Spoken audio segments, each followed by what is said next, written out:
مقارنة بزيارتنا الأخيرة لاحظنا نسبة تقدم في تطور وأيضا الوتيرة الأشغال في تحسن، وأغتنم هذه الفرصة لأشكر السيد الوالي لإشرافه على متابعة أشغال هذا الملعب. أقدم بتشكراتي للمجمع مؤسسة أشغال إنجاز هذا المشروع. قمنا أيضا بإكمال فيناليزي براتيكمون لا بوز ديغرادا فيما يخص عملية وضع سقف التغطية.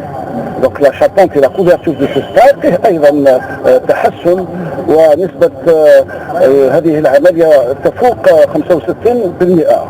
Les aménagements extérieurs, travaux donc sont en cours en compagnie de M. Mollet, donc nous avons donné des orientations d'accélérer un peu plus donc la cadence à ce niveau-là. Globalement, أشغال هذا المشروع تراوح بين 65 و 70%. Ce niveau-là donc le délai pour le mois d'août 2018.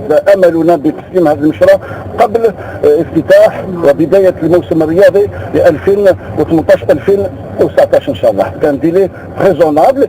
المبلغ المالي أؤكد هنا برفقة السيد الوالي ووفقا لتنفيذ تعليمات فخامة رئيس الجمهورية السيد عبد العزيز بوتفليقة، الحكومة الجزائرية قامت وضع تحت تصرف ولاية زنزو بإشراف دولة السيد الوزير الأول بمبلغ 5 مليار de dinars. C'est suffisant pour la prise en charge des dépenses prévisionnelles jusqu'à la fin de l'année en cours. Je pense qu'en termes de CP, nous sommes très à l'aise. Du grand stade de foot, فيه أيضا إنجاز من ألعاب القوى. Donc يتوسع إلى 1500 مقاعد. Donc ça c'est important. Donc il y a un stade à côté qui va servir aussi pour développer تطوير وترقية رياضة ألعاب القوى في هذه المنطقة. Je pense qu'il est sur la bonne voie. Ce qui est important à souligner. Et en termes de CP, jusqu'à la fin de l'année en cours, les CP sont disponibles. Il y aura même un reliquat.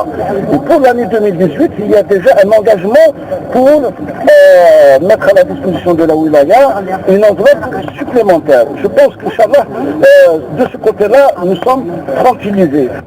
القسمي محمد السعيد سكرتير زوزو.